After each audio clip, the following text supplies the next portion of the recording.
commitment is different for everybody, but are you doing open houses every weekend? Are you calling people? Are you checking in with your past clients? There's a different level of service that comes when you are a committed agent. Oh, for sure. For sure.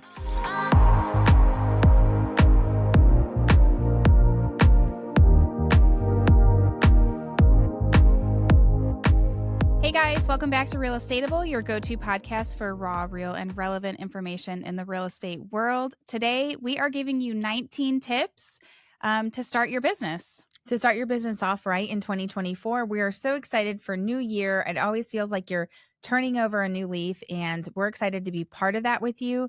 Have some real great practical tips, a lot of stuff we talked about, a lot of refresher, but let's give it a listen and get started on a great 2024. All right, let's dive right into tip number 1. So you either have your license or you're considering getting your license. The first thing you need to do is research your state requirements. Yes. So if you already have your license, state requirements, you're going to be looking into what education do I need to keep my license. On the flip side, if you don't have your license, figure out what you need to get it.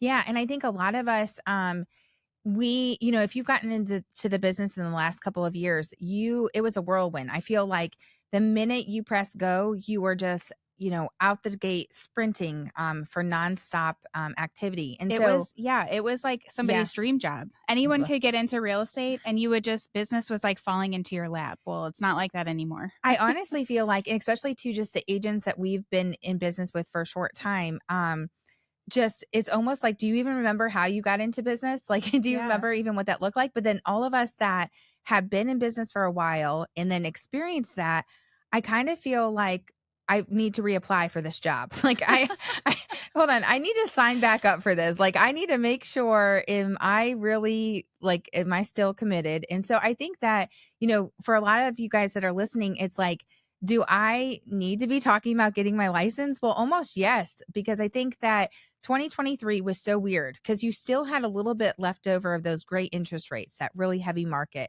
the shortage of inventory. And so moving into 2024, are you here? Are you here for the long run? Are you here for the commitment of what it really takes to be, an excellent professional in this industry? So make that decision. Make sure you have your license requirements all in place. And then what's next? So step 1, I think, is really applicable to all of us. Mm-hmm. Reapply for the job that you're going to be holding 2024 and beyond. Yeah. All right. Tip number 2, consider joining a team. I started on a team, but Tiffany did not. I talk a lot about the benefits of me being on a team, just starting out. I had someone to hold my hand. I had someone to tell me what I'm doing wrong, tell me what I'm doing good, what I should do more of, what I should do less of, and just kind of guiding me to be like a client's forever agent, and that somebody that they send business to and also repeat business to.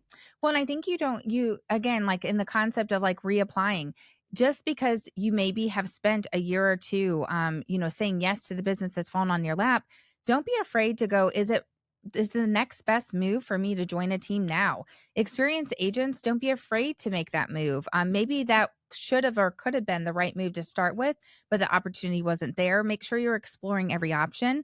I know for me, and I share this a lot, my start to success in this industry was so much slower. Like we're talking slower than sloth pace to get to a successful, well-run business. And I know for sure if I would have made that decision anywhere in those first 9 years, that if I would have jumped to a higher level of accountability, a better team structure, something more than the high level brokerage supervision, even with great training, even with great leadership, I know that I would have gotten somewhere faster if I was together with a group of individuals, like-minded individuals. Well, I think too, a lot of the turnoff for teams is people are worried about paying cuts and paying into a team. But many people fail to realize what you're getting out of a team. So a lot of people will think like, oh, well, my team leader is just trying to make money or whatever it is. But if you have a good team and you have that good support, like I would pay twice over what I've paid into my team to learn what I've done. So I think that finding a team that has the value that you're looking for, especially starting out, maybe the cuts aren't as important. Well, and I also think that you think team and you think leads, right? You think Mm. business, you think more business, and that's not always the case. The team that Ashley joined, I mean, yes, there's residual leads, but we're not buying leads. We've expressed that before. She's not getting a daily book of business of like make these 27 phone calls. She's truly building her business, but then there's also teams that do provide leads on a daily basis, a weekly basis, whatever their promise is. So don't look at it as and don't go in at the only thing I'll be getting out of this is leads. Mhm. Because really, if you're looking at that, yes, team for right now might make the right choice. Is team for you in 30 years the right choice? Is it your choice for the next 20, et cetera? Look to see in the season that you're in your business right now, is that the right choice? And just because it was a no before, or maybe it wasn't even something you explored, really consider that. And we're not no position one way or the other, but I don't think that enough of us are giving ourselves the permission to go, hey, I'm going to drastically change what I'm doing Mhm. instead of just continuing on 2024 with the same sins of the past. You're unfortunately not going to have that same just instant or guaranteed results in this market. It's Yep. not going to happen. All right, tip number 3, consider starting as an assistant, an inside sales agent, or a showing agent. I also personally did this Hmm. as not so much an assistant, but kind of. Well, I don't really know what that position was, but I worked in the office and I filed the papers or all the paperwork with our office, and made sure that everything was turned in and compliant.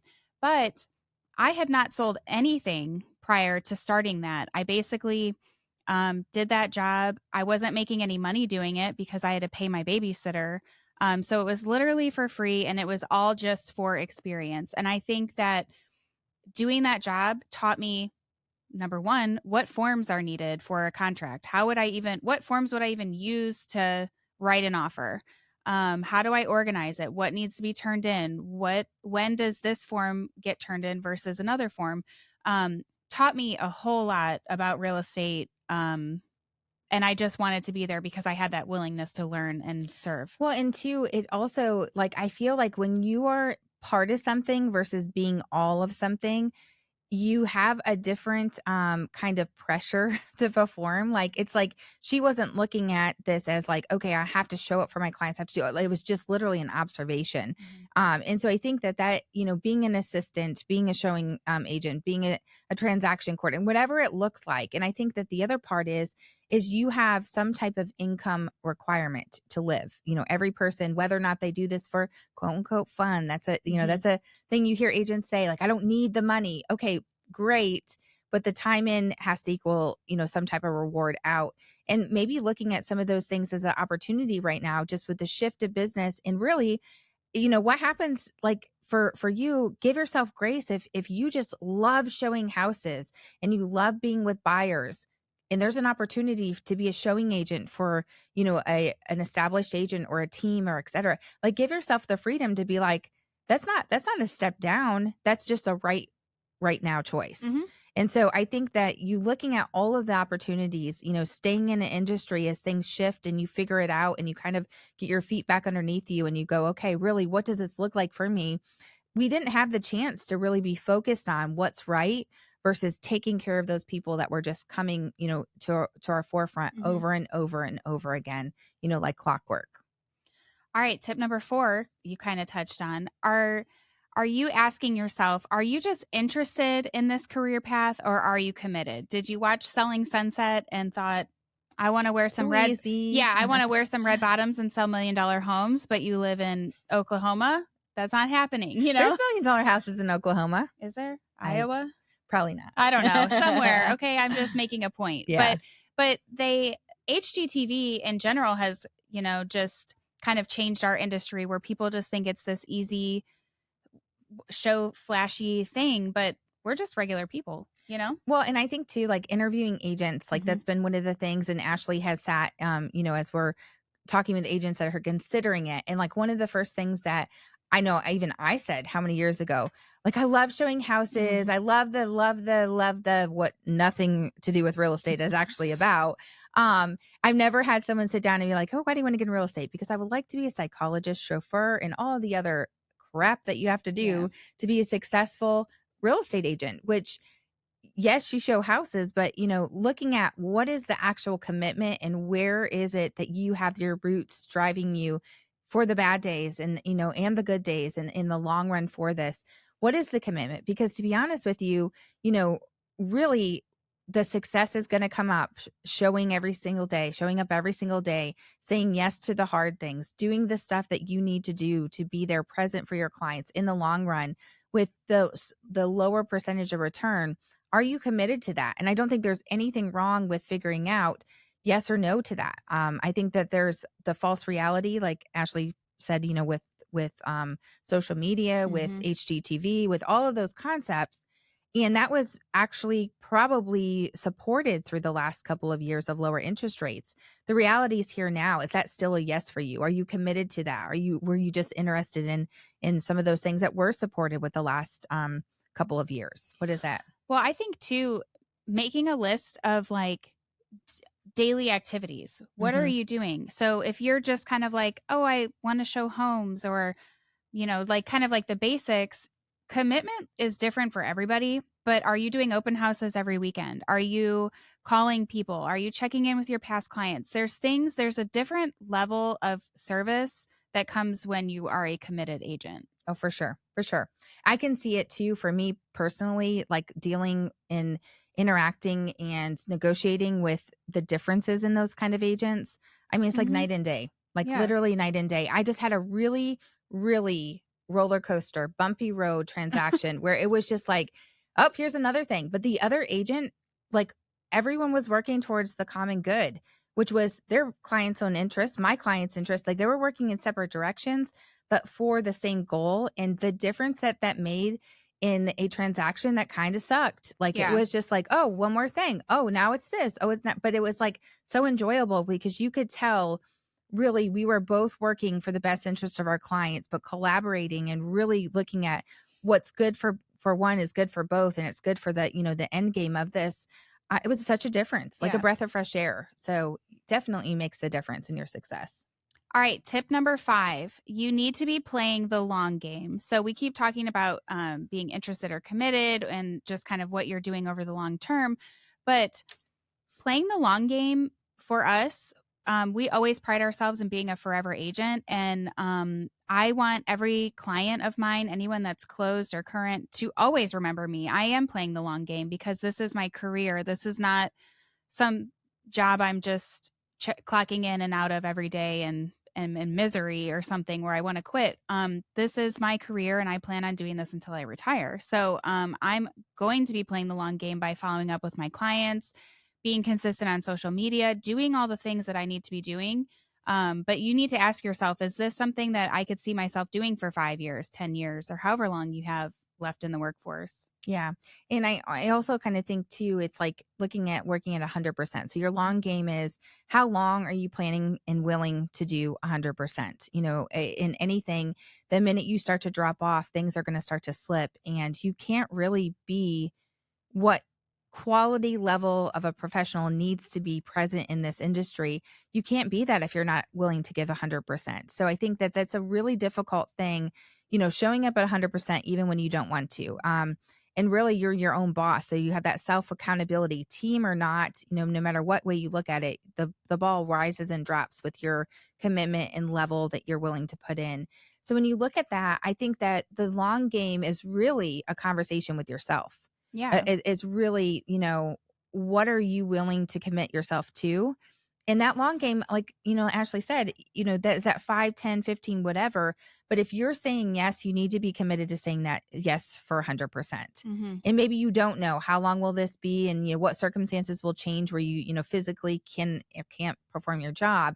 But when you're looking at that, I am committed for the foreseeable future, for as Hmm. long as this journey takes me at 100%. And your 100% might change Yeah. as you Yep. get older or as seasons in real estate change, your your long game might change as well. So, I think just keep that in mind. All right, tip number 6. Know your story. why are you getting into this business? Everybody talks about what's your why? What's your why? But being able to explain that to Mhm. someone, why should they choose you over the competition? You need to be able to answer that. I don't know how many times I've been asked, why should I be chosen? Or what motivates you every day? Things like that are going to get get the conversation going, but also just build your confidence. You need to know those answers when someone asks you that. Yeah, there's so many different ways to dive into this, but I think that the basis of what Ashley was saying, really having that be at the core. Mhm. I mean, I think that's a quick and easy tip number 7. Yeah. Plain and simple. Plain and simple, to the point. All right. Well, that was tip number 6. We're on number 7 now. Track and measure everything. Sorry, I don't count very well. I'm 100% besides in math. I'm a realtor, not a lender, okay? All right. So track and measure everything. We talk about this all the time. You don't Yeah. know what's working if you're not tracking and measuring the results. Yeah. That's plain and simple. There's so many ways to do that too. In future episodes too, we'll get more into tracking and measuring actual success. There's a bunch that we've already talked about with that, but in whatever way that works for you, tracking the phone calls that turn to appointments, that turn to actual listings or buyers to closing, et cetera, that train of success and where that stems from. If you're not tracking that to know, you're going to be running that hamster wheel over and over and over again till you figure out really what is it that works. And I hear people say like the niche, like what's the niche that you're going to focus on? What is it that you're going to do? How do you even get to that point besides looking at what you enjoy? Mhm. But I'll tell you what you enjoy is not going to be so enjoyable if it's getting you nowhere when you're looking at working 10 times that harder for 10% of the results. Yeah. So I think when you look at that, it's like there's different edges to this, and tracking that is really going to help put all of those things together. Yeah. It's going to save you time because if all of your business comes from sitting at a coffee shop and then you stop doing that, It's going you to be just lost affected. you just lost some of your business. So knowing where your business comes and then only marketing, not only, but Focusing. focusing Yep. heavily on marketing to that group of people, that's your bread and butter right there. But Mhm. you wouldn't know that if you don't track where your everything's coming from. And if you haven't heard, listened, researched, anything like that, literally this can be as easy as pen and paper. So like, Or our spreadsheet. or spreadsheet, yeah. But it could be like no excuses. Write it down. Yeah, just write it down somewhere. Make a note. Yes, absolutely. All right, tip number 8, know the market. It's so important. It's so important because I get asked all the time, like, what's the average sales price in Montgomery County? Well, I know that because I pull the market stats every month. But you don't want to just be like, it's good. It's all right. But, It's people want to perfect. know. I mean, if you go on a listing appointment, you better know how many days the average days on market are for that neighborhood because people want to know that. And if you can say that before they ask you, that's icing on the cake. Well, and I think too right now people are looking for reassurance and confidence in making a move, right? Yeah. So even more so important than you just knowing your stuff, you need to have that ability to help people make confident decisions. And sometimes that confident decision is sit your butt down. Like Hmm. you don't need to be doing anything right now. Like just hang tight where you're at. So looking to be that professional, having that information, sometimes that is, supported by what the market is looking like. Sometimes your answer is sitting right there and you're just the messenger for that. Yeah. So easy. But I think tip when you look at tip number 9, which is having a go-to answer for how's the market, it goes, taking number 8 rolling into number 9. Tip number 9. How is the market? What are you going to be saying? Because that's not just appointment based. It's not specific to a subdivision. It's going to get brought up at every holiday Everything. party, every Social, holiday yes. event with your family. That's a script you should have Yes. a go-to because that's not specific to a house. And so right now, what would you say for like, what is your go-to when you're like, well, it kind of is changing every day. Yeah. Like interest rates are up, down, all over the place. Mhm. Days on market are, great over here, but crap over here. And, the price of homes and the interest rate affecting payments. Like Yeah. how do you sum that up right now? And Oh, man. hey, Ashley, I'm like, we're dropping the kids off for dance. How's the market doing? Yeah. I mean, I don't know if we have enough time to explain the market, but what I was going to say is how to get an answer for that is by collaborating with agents in other Yep. areas. So when people are asking how's the market versus like how is the local market, I think that that will give you two different answers because Montgomery County in Tennessee is going to be different from Christian County, which is a neighboring county in Oak Grove. You're going to have different price points, different days on market. But when people are asking from everywhere, how is the market? I think it's so important to one, do your research. Keeping Current Matters is a good resource to find out how the market's doing. They do also provide predictions and things like that. So that can educate you, but also talking to different lenders. I know we have lenders here who are licensed in many states. Hey, can you tell me what's going on over in South Carolina? I know you're licensed there. What are you seeing? And just kind of collaborating with people to answer the big question of how's the market versus super local, maybe. Well, and I think that what Ashley is saying is that answer depends. It depends on Yes. who you're talking to and making sure you're asking the qualifying questions to know really what are they looking for. Are you asking what does the market look like? Are you asking the local market? Are you asking specifically for Farmington subdivision Hmm. because that's what you're really vested in. So not just answering without knowing what they're truly asking. The Yeah. how's the market, I think figure it like, hey, how are you doing? How I are the was just gonna say kids? that. Yeah. Yeah, like, are they looking for an answer? Are they maybe considering buying or selling? Or are they just trying to say, like, "Hey, how are you? Good. How are you? Good. Okay, thanks. Bye." Mhm. Is it just, "Hey, the market's good," and that's a good enough answer for someone? But I do feel like, family gatherings and things like that, "Oh, how's the market?" That is a really you have to read the room on that. Yeah, for sure. I think that that's what getting at that too. But to be able to have and know your Mhm. information, collaborating, like she said, with lenders around that are licensed around the country, agents around the country, talk about what is being spoken in the news and how does that stay relevant to what's actually happening in your local market. For us, we're an anomaly. We are in a really healthy area. Even through the recession, even through a lot of different things, we are kind of exempt from. You go, an hour south of us to Nashville, completely different. Yeah. But is that person who's saying, how's the market, asking that because they would like to move from Farmington and now they want to live downtown Nashville? Two different conversations. Yep. So not just thinking that what the answer is that you should be delivering to that person sitting across the table. Yep. We are starting off with tip number 10. This I try to do every year, regardless of how many years I've been in the business, but build and organize your database. We talk about this all the time. That's why we love our spreadsheet so much. It's still available on our website at realestateable.com/spreadsheet if you want to download your free copy. But this is going to help you with your follow up. It's going to help you track who and where your business is coming from, which went into one of the other tips, but I just love our spreadsheet. Yeah, and I think that just doing kind of like the spring cleaning, but the Mhm. new year, clean out kind of thing. We definitely keep up with this. Like I just did a big scrub through for December when Mhm. we did different marketing in different directions, right? So I think that when you look at this, you have to make sure that you're mindful. It's almost like a clean sweep of Yep. that. Clean sweep, see who you've updated, go through your phone contacts, go through all of the things that you did to start that spreadsheet, which we have a whole episode on that. But basically go through and make sure you're up to date on all of that. I think we can get hurried and busy. That might be where the spreadsheet doesn't match the CRM, that doesn't match your social media, doesn't match your phone. Have all of those things in sync. That is a super, super great number one thing to be working on in January of this year.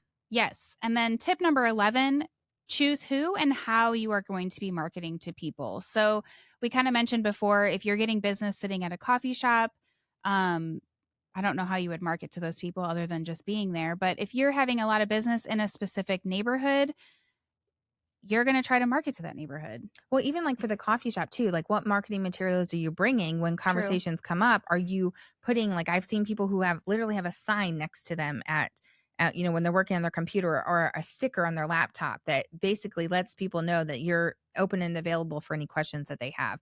So there's Mhm. always something, whatever works. Like people at the gym, If you're getting conversations and questions from the gym, then you better be plastered from head to toe that you're a realtor of the gym. Yeah. What is it that you're doing? There's always a way that you may not be doing a call to action to get them there, but the people that are there or that are raising their hands, what are you equipping yourself? Like if you're at the gym and you're getting a ton of business, do you have a digital business card you can hand over? Do you have a paper business card? Do you have something? How are you capturing that and not just having conversations go out the door?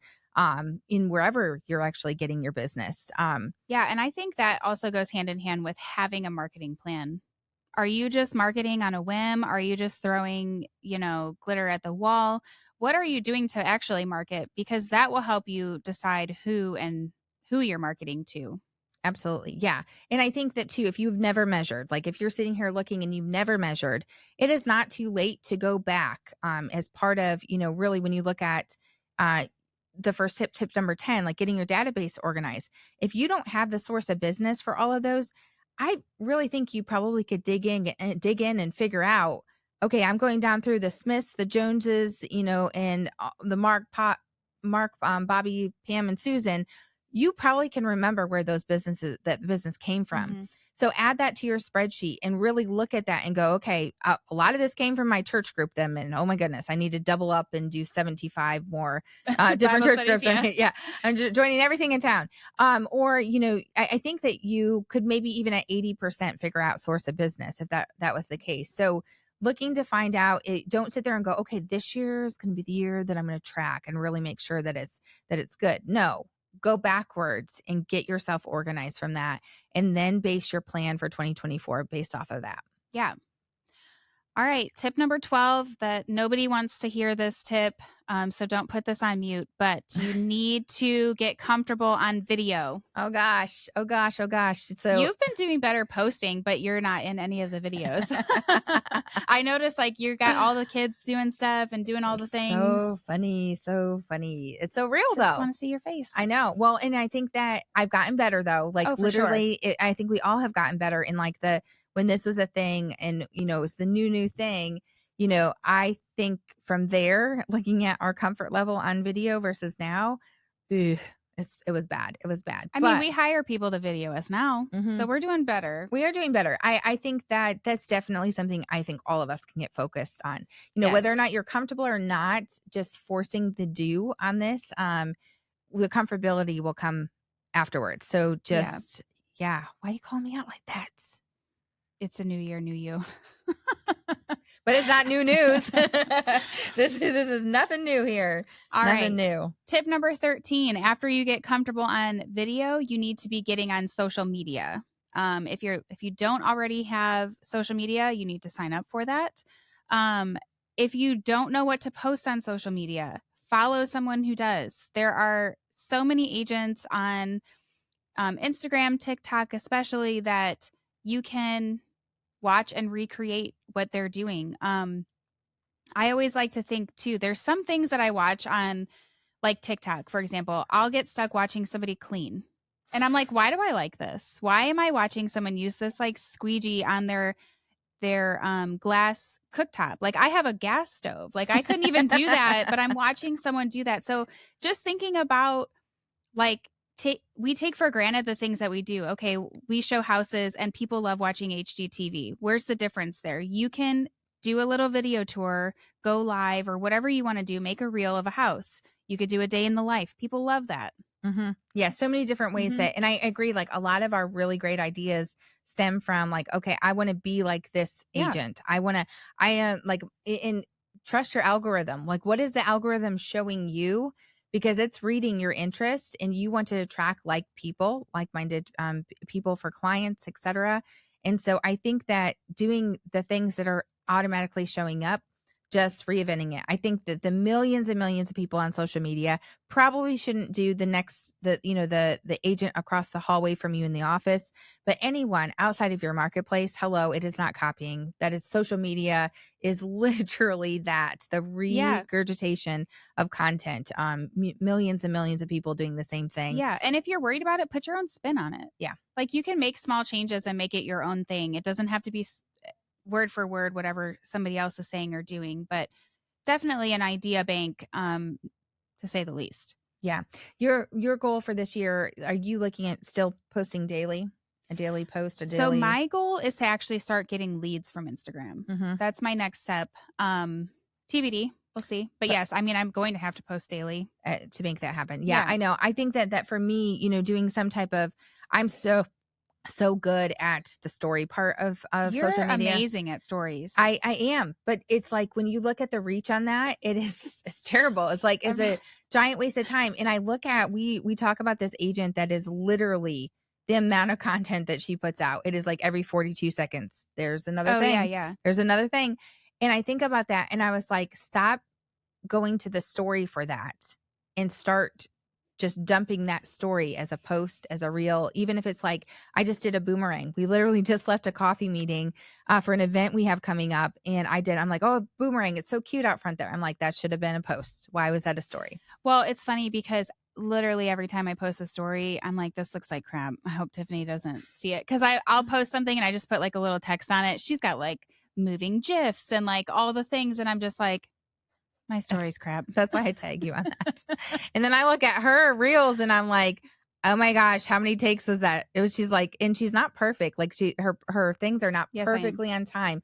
Absolutely not. And you already admit done is better than perfect. Yes. So she's not, but here's the thing is I'm like, my judgy little self, I'm like, hold on 1 second. You're 0.3 seconds off. So I just gave her 17 views to watch To how watch. far she was off. And I was like, that's part of her marketing plan. Yes. She's purposely not being perfect where I'm like, oh, that was cool. I'm going No, the sad 16. thing is I thought it was perfect and it's not, I guess. It is absolutely not because dang well it's not because we will film a reel and she's like close enough, good enough, and move on.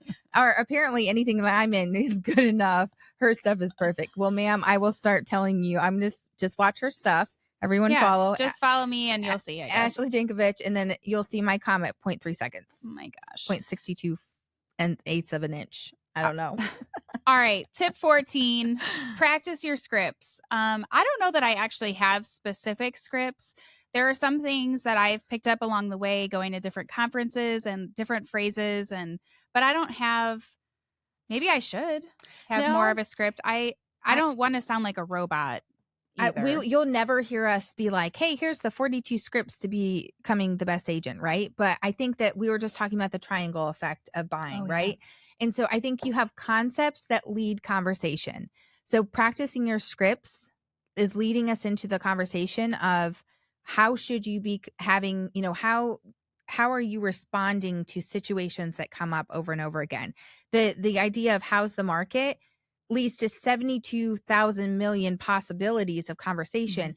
We don't need to have it. The market is doing great in Montgomery County, and you actually didn't do the qualifying questions to be able to figure this out. Now, this part sucks when you're a new agent. I was just Mhm. talking to one of our new agents on the phone, and she's like, am I doing too much? And I'm like, you got to have more information to know what direction you go. And there's going to be 46 different directions. You got to just trust your gut and kind of go with the flow and realize sometimes you're going to walk away and go, I could have probably done that better. But becoming an agent that's in it for the long run, you're going to be able to eventually figure out, okay, I could have done that 67 different ways that were good. Mhm.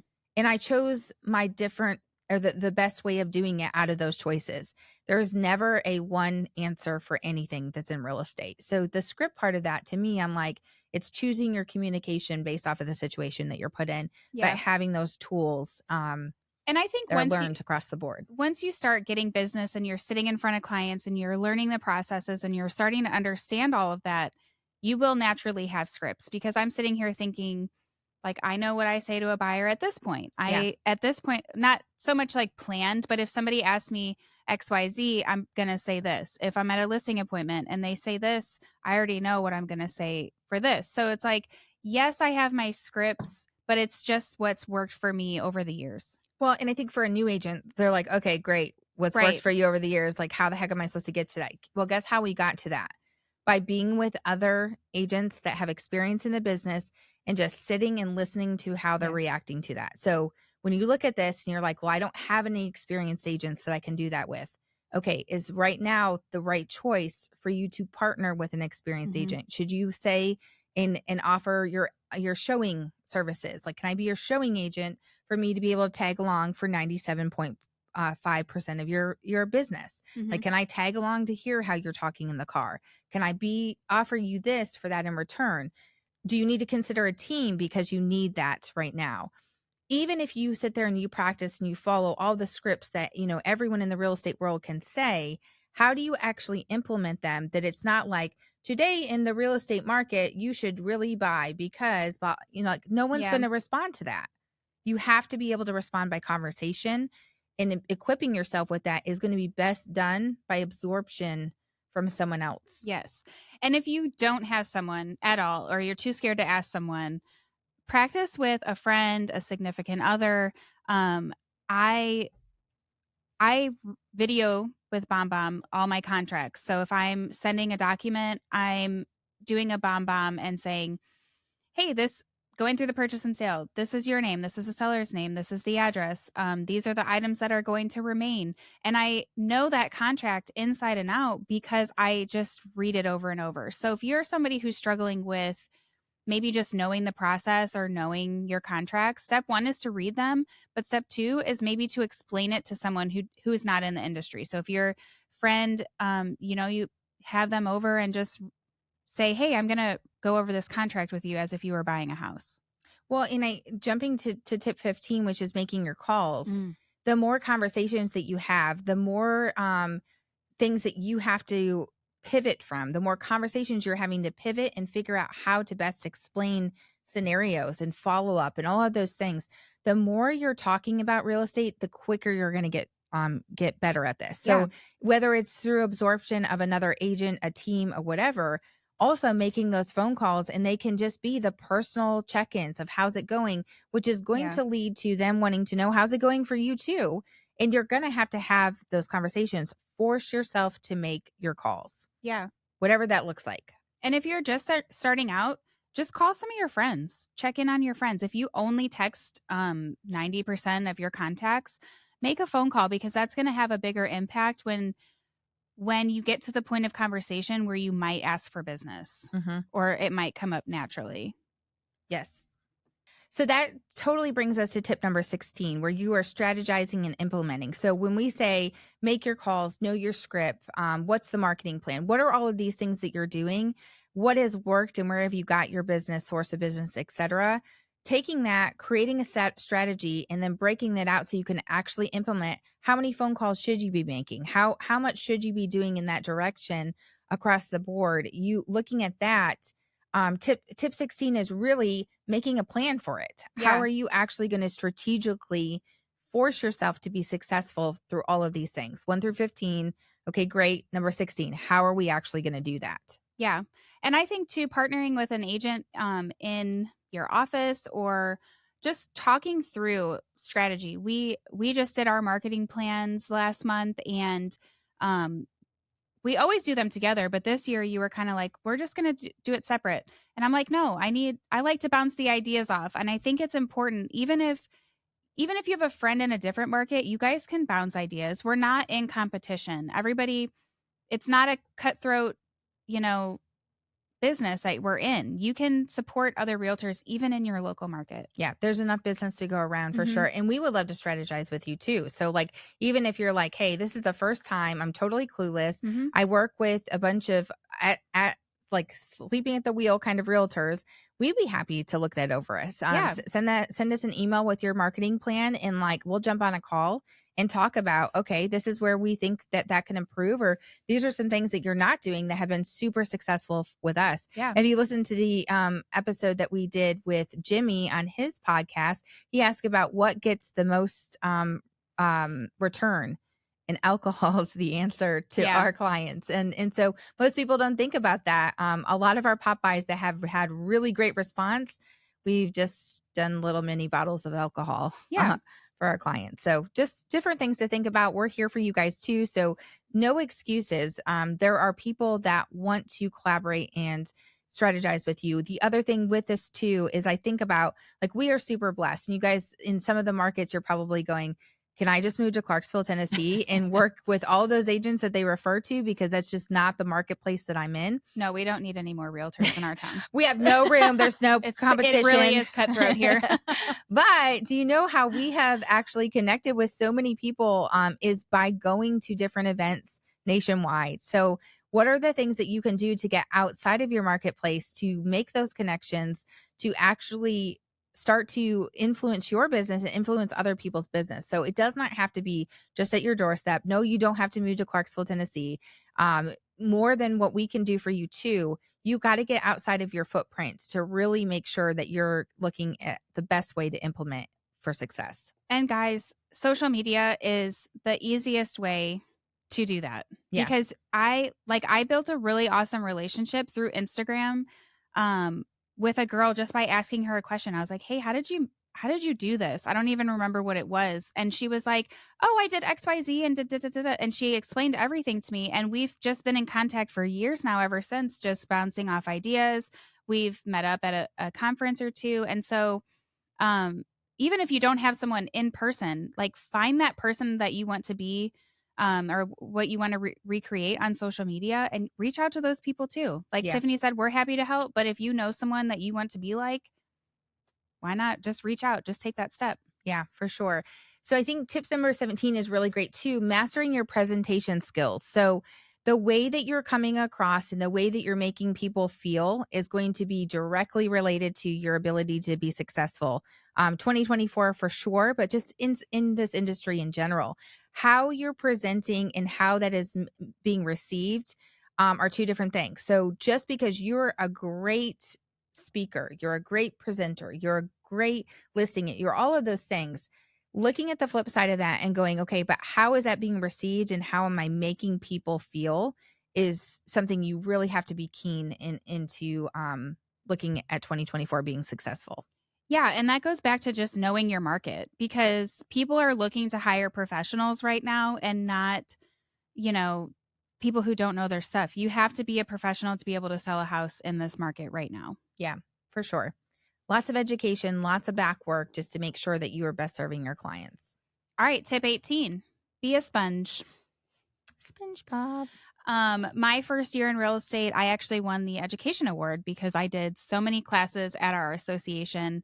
If you don't have a local association that does classes, there's CE Shop that I do a lot of hours there. What about, is there any other ones? I don't even know. I don't know either because we are so blessed to be Yeah. part of an association. We have free CE, and most people are like drop out of the floor when they hear that. Our association, we can go to any class, anytime, as many as we want, all of them, and it's all free and included in our dues. So I know that is not the case even for the one that's next door to us. So I think it's difficult though because if you think about you doing online CE shop, Oh, learning your craft, it's kind of like taking the real estate course and then actually selling real estate, two yeah. things, right? But there are absolutely different ways that you can absorb the good that's around you. I mean, there is networking groups in every single market. If there's not, you need to You need start to one. start one. There's definitely ways that you can be plugging in with your specific company that you're with. What are some things that are happening within your office? Do you need to start something within your office? Start something within the franchise that you're part of. Like for us, there's mastermind group opportunities every single week with the franchise that we're a part of. Are we plugging into those and being a sponge and pouring back into those different opportunities? I think that we take for granted if it's not right here, it's not present and it's not possible. And that's just an excuse base for us not putting in the work because I look at this and I'm like, this is not an easy button career and having really hard conversations with our agents right now about what it really takes. And do you really actually want to do it? So being a sponge is like, yeah, you could easily probably most likely do well, but are you going to have a lucrative career, a career with purpose if you're not pulling in as much as you can and giving back as much as you can? Hmm. Like you're just not. Like that's just not what I believe those that are truly committed to this industry are meant to be, and it's just not going to be that way if it's a take and you're not actually then pouring that back out. Well, I feel like if you're listening to this, you are being a sponge. Yes. I was just going to also add podcast, and you're Yeah. sitting right in the right spot to start Yeah, with. I mean, other things you can do, I listen to a lot of books. I don't read as many books as I used to, but I definitely listen to them. Podcasts are a big thing. So you can learn a lot from without having to do much. If you can sit on the couch with headphones in, you can do it. Yeah. It just takes a little bit of initiative. Oh, Yeah. all right, let's wrap it up. All right. Tip number 19, find an accountability partner or have some sort of accountability to what you're doing in your business. I think that that has made a huge difference. Again, I'm on a team, so I have that accountability built in. But there's other times where, like, I'll go to a certain person where I'm like, hey, I know that you will hold me accountable best. Can you please remind me to do XYZ? Can you make sure that this happens?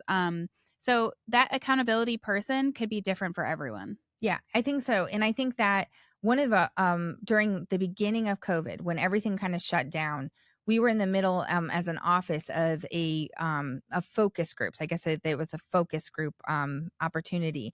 And out of that stems one-on-one accountability, two or three person group accountability groups. And I think that one of the big things with finding accountability, even if you're on a team, it's not to go to the best friend. It's Mm-hmm. not to go to the person that you feel the most comfortable with. It's not the person that struggles with the same things.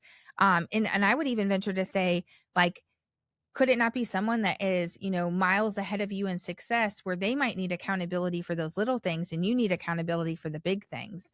I think that this could come in so many different ways. So many different things could create accountability, but I think that when you're in business by yourself, like when you're in business as an independent contractor, team or not, it rise and falls on our shoulders, right? Yeah. And so this is super, super important, because I think that we don't all have 365 good days ahead of us, right? Like, we probably have more bad days than we do have good days. But what is it that's going to pull you through that? There's no accountability of a clock in and clock out button where someone HR is calling you because they see that you didn't clock in for 4 days straight and you're really actually sloth rolled up on your couch, Mm-hmm. for whatever reasons. And a lot of it is really great reasons that we're not doing that, but that does not create stability. That does not create a career that, is worth actually pouring into, because this takes an investment to get anything out of it. And I think that really having that hard conversation to say, like, I almost need to hire an accountability boss. Like, I Yeah. need you to be my boss for this. Because I think that that's the part that we miss the most, honestly, from an independent contractor standpoint. Yeah. I would agree. All right. We have so many things thrown at you. A ton of great ways to start off 2024 on the right foot. Know that we are here for you guys. We would love to hear from you. If there's anything else that we can add to this, if there's anything else that we can pour into you, any questions or ideas that you need to bounce off, please reach out to us. We're here for you. Yeah. And also let us know maybe what tip was most impactful for you, because sometimes getting all of these tips, one, it's overwhelming, but two, I kind of want our podcast to be like your gut check. Hmm. Like, are you doing the things? Are you making excuses? Etc. Because if you don't have anyone, like, we would love to be that person for you. Absolutely. All right, guys, you can find us everywhere on social media, and we will see you next time on Real Estateable. All right, Tiffany, out of 19 tips, what's your favorite? Favorite? Zero. None of them. What? No, you have to have a favorite. No, best tip. I think that, like, the one that just, like you're saying, like, the gut check for me is the accountability and thinking outside of the box for who that is. So I'm connected with all kinds of professionals, all different levels, all around the country, within our company, outside of our company. And I think that I need to have just a low level, but a high intensity of, like, hey, this is the BS that I need to get over. And I need to have you hold me accountable for that. Do you think that that's a person or like a coach? Because I mean, accountability person could be a coach. You don't know. All right, we won't answer that. I also like the accountability tip, Yeah. but I am all about systems. So systemizing and implementing is going to be my focus in 2024, especially because I want to start getting the leads from Instagram that I see. The agents that I follow that I want to be like are constantly getting leads on Instagram, and I want to be that person too. And we're going to do it. And we're going to do it. 2024 is our year, y'all. Cheers to 2024. You guys can do it. We're here for you. All right. You can find us everywhere on social, and we will see you next time on Real Estateable.